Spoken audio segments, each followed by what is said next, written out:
എനിക്ക് മനസ്സിലാക്കാം നമ്മൾ കുറച്ച് സൂചിപ്പിച്ച് നിർത്തിയ പോലെ ഈ ഒരു സ്നേഹത്തിന് വേണ്ടി കൊതിച്ചിരുന്നു എന്ന് പറഞ്ഞു. അച്ഛൻ ഉണ്ടായിരുന്ന സമയത്തും കിട്ടിയിരുന്നത് അദൃശ്യമായിരുന്നു. എനിക്കൊന്ന് അദ്ദേഹത്തിൻ്റെ വിയോഗത്തിന് ശേഷം നമ്മൾ പറഞ്ഞു വരുന്ന വിഷയമായിട്ട് ബന്ധപ്പെടുത്തി അങ്ങോട്ട് ചോദിക്കുകയാണ്, അതിലേക്ക് വരികയാണ്. എപ്പോഴെങ്കിലൊക്കെ ജീവിതത്തിൻ്റെ ഒരു നിർണായക ഘട്ടത്തിൽ എനിക്ക് തോന്നുന്നു ഈ ഗാനത്തിലേക്കുള്ളൊരു വഴിത്തിരിവ് തന്നെ ഉണ്ടായത് തന്നെ പറയുന്നത് എങ്ങനെയായിരുന്നു ആ ഒരു സ്വാധീനം ഉണ്ടായിരുന്നു? അത് എനിക്ക് തോന്നുന്നു ഈ മക്ഡവെല്ലിലെ എൻ്റെ ദുഃഖപൂരിതമായ ജോലി സ്വഭാവം കണ്ട് ഇവനിങ്ങനെ ജീവിക്കുന്നുണ്ടല്ലോ അതെ എന്ന് തോന്നിക്കാണൊരു പക്ഷേ ഒരു ഒരു പ്രതീക്ഷയിലാണ് പ്രകാശ് കോളേരി എന്നുള്ള ഒരു തിരക്കഥാകൃത്ത് ഇപ്പോൾ സംവിധാനം അദ്ദേഹം വയനാടുകാരൻ ഒരു ദിവസം കമ്പനിയിൽ വന്നിട്ട് പറഞ്ഞു ഒരു പാട്ട് സിനിമയ്ക്ക് പാട്ട് ചെയ്യണം. അങ്ങനെ ഞാൻ സമ്മതിച്ചു. പക്ഷേ എനിക്ക് ഒരു പാട്ട് എഴുതാൻ പറ്റുമെന്ന് എനിക്ക് അങ്ങനെയുള്ള യാതൊരു കോൺഫിഡൻസും എനിക്കില്ല. അങ്ങനെയൊക്കെ സമയത്താണ് അദ്ദേഹം വന്നു. നമ്മളനുസരിച്ചിട്ട് AT അബുവിനെ കാണാൻ പോകുന്നു. അവിടെ ചെല്ലുമ്പോൾ നമ്മൾ ആദ്യം അറിയുന്ന വെച്ചാൽ സംഗീത സംവിധാനം ദേവരാജൻ മാഷ്. അപ്പോൾ തന്നെ അച്ഛൻ്റെ ഒരു പകുതി സാന്നിധ്യം നമുക്ക് കിട്ടി. അത് കഴിഞ്ഞാൽ അറിയുന്ന അച്ഛൻ്റെ ഒരു പാട്ടും കൂടെ എന്നെ കിട്ടും. ശരി. അപ്പോൾ ശരിക്കും വയലാർ ദേവരാജൻ എന്ന ഒരു കൂട്ടുകെട്ടിലൂടെ സിനിമയിലേക്ക് ഒരു കയ്യിൽ വയലാർ ഒരു കയ്യിൽ ദേവരാജൻ മാഷും പിടിച്ച് നമ്മൾ ഇതിനകത്ത് കയറ്റി നിർത്തുന്നൊരു അപ്പോൾ അതിന് നമുക്കൊരു വലിയൊരു കോൺഫിഡൻസ് ആയി അങ്ങനെ ആകുമെന്നുള്ളത്. പിന്നെ അത് മാഷയുടെ ഒരു സാന്നിധ്യം എന്ന് പറഞ്ഞാൽ അച്ഛനുമായിട്ട് ബന്ധപ്പെടുത്തിയുള്ള കാര്യങ്ങളെ പറയൂ. നീ ഈ പാട്ട് എഴുതുമ്പോൾ ചീത്തപ്പേര് ദോഷമായാൽ നിനക്കല്ല ചീത്തപ്പേര്, നിന്റെ അച്ഛനാണ്. അപ്പം അച്ഛനെയൊക്കെ അങ്ങനെ ഓർമ്മിപ്പിച്ചുകൊണ്ട് എനിക്ക് തോന്നുന്നു ആ സമയത്തൊക്കെ പാട്ട് എഴുതുന്ന സമയത്ത് നമ്മൾ ട്യൂൺ അന്ന് എഴുതിയ ട്യൂൺ മാസമാസമൊക്കെ ചെയ്ത് ട്യൂൺ ചെയ്താണ് സുബഹ എന്നുള്ള പാട്ട് അച്ഛൻ്റെ.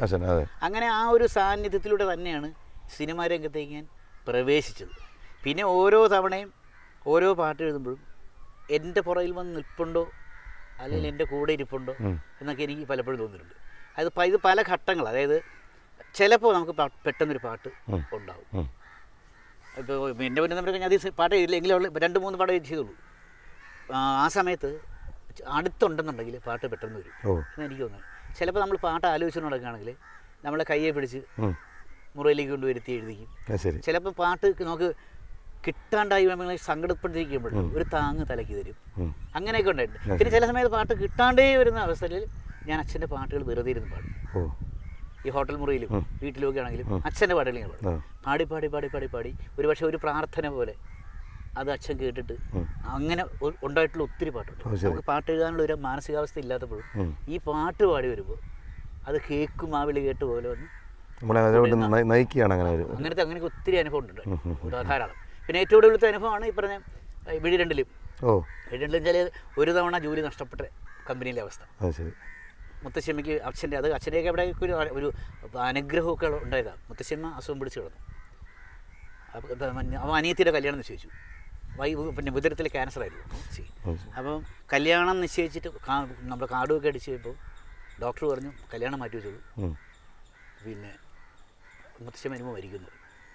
അങ്ങനെ ആകപ്പാട് കൺഫ്യൂഷനാണ്. ഞാൻ ഒറ്റയ്ക്ക് ഒരാളെ തീരുമാനിക്കുള്ളൂ. എല്ലാവരും ഉണ്ട്, കാരണന്മാരൊക്കെ ഉണ്ട്. പക്ഷേ എല്ലാവരും പറയുമ്പോഴൊക്കെ അത് നീ ആലോചിക്കേണ്ടത്. അങ്ങനെ ഒരു ഹോമിയോയിൽ നമ്മൾ ഡോക്ടറെ കണ്ട് ഹോമിയോ ഡോക്ടറെ അവസാനം കല്യാണം നടത്തിക്കോളൂ, പിന്നെ അതിന് ഒന്നും സംഭവിക്കില്ല.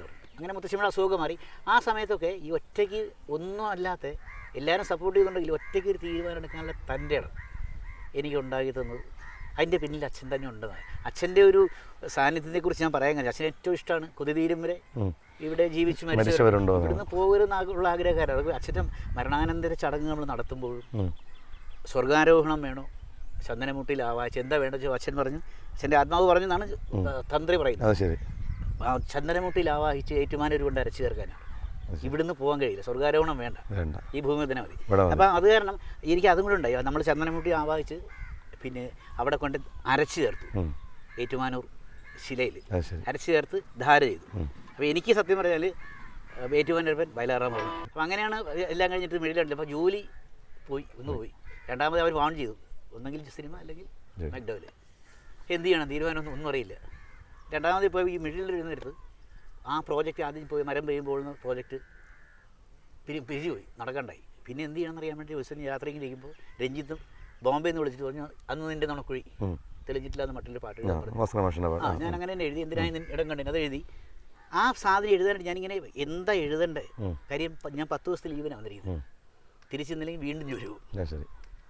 അങ്ങനെ ഇരുന്നു. അവർ അന്നേരമാണ് നീ എന്തിനാ, ഞാനിങ്ങനെ മയങ്ങിയപ്പോഴാണ് നീ എന്തിനാ നാണിക്കുന്ന എഴുതാൻ പറഞ്ഞു. അച്ഛൻ്റെ ശബ്ദം തന്നെ ഞാൻ കേട്ടത്.